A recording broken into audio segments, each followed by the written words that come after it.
Hello everyone and welcome to this video. See, out of specification is one of the most critical areas when it comes to the quality management systems. And in this video, we are going to talk about few of the very common terms discussed during the out of specification handling. So let us begin with the presentation now.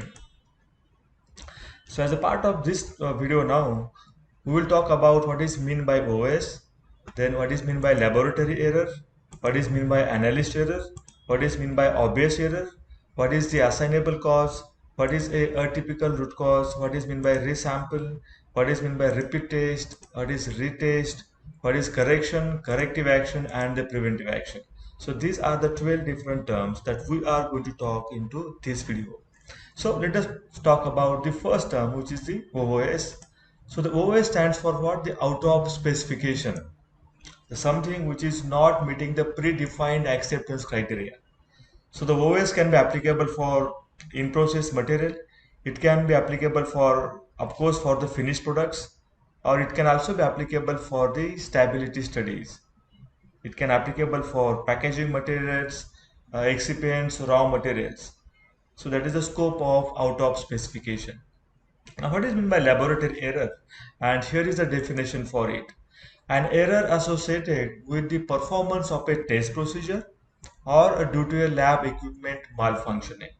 In case if you find that the out of specification result is only because of the error which is uh, got happened because of the incorrect test procedure or the method of analysis.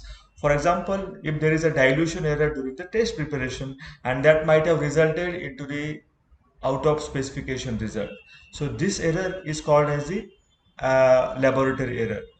Similarly, if there is an error happened, you come across the OS result because of the malfunctioning of the instrument or the equipment.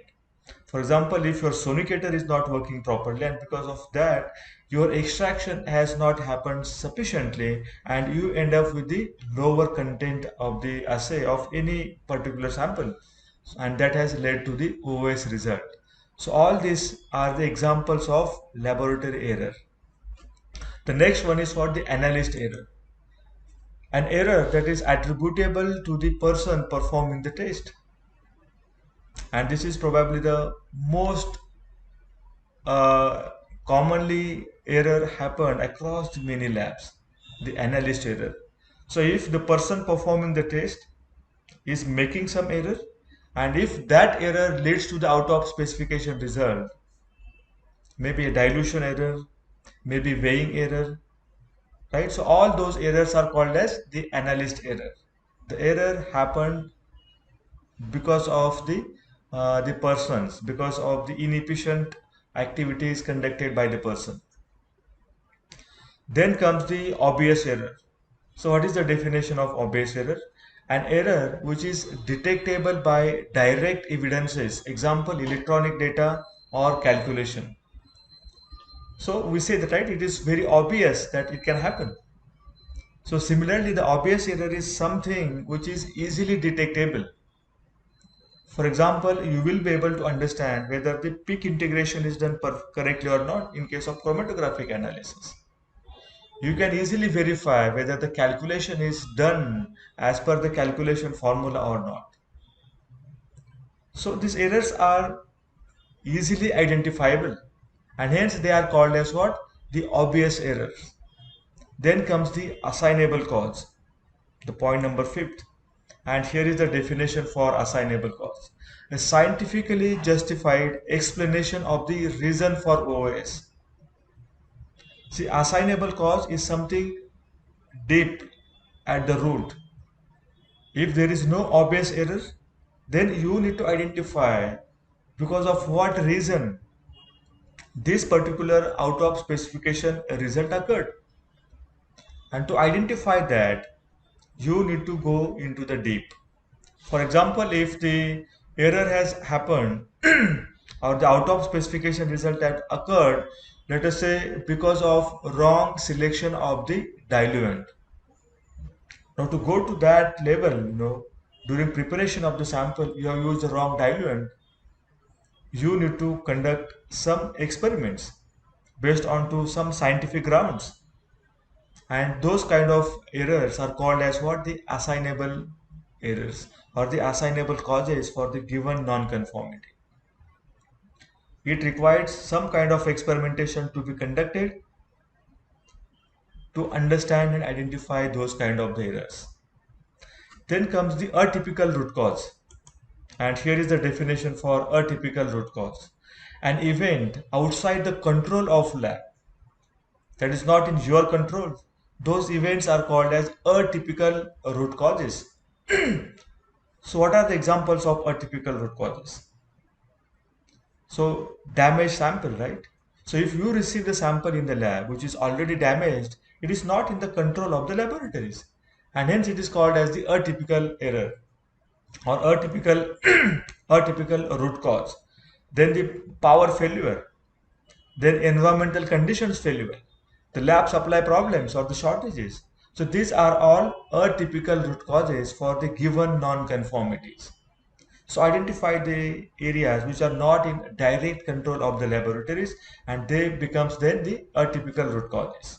Now what is meant by resample? The sampling a material from an already sampled batch.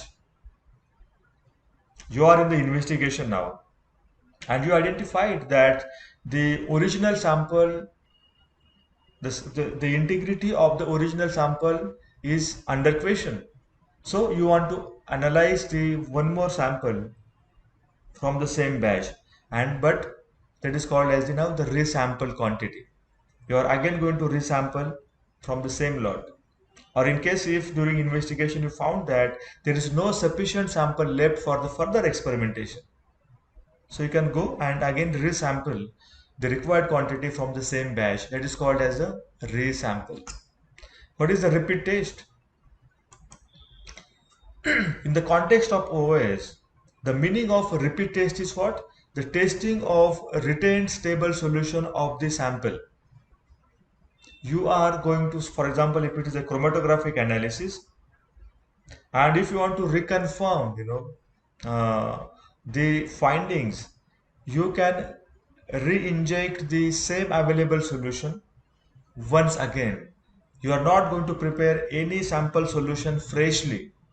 You are going to using the stock solutions probably, or the final solution of the test and standard for remeasurement. That is called as a repeat test. The next term is retest. So what is the definition of retest in the context of OS? Repetition of the analysis on the original sample. You are going to prepare the entire sample solution once again. You don't want to reuse the available solution, but you are going to weigh the sample, make the dilutions, filter the solutions, and then analyze it. That is called as the retesting.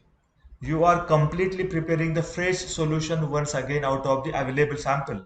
That is called as the retest. Then these three terms are very common and not only associated with the OS, that is the correction, the corrective action, and the preventive action. So what is meant by correction?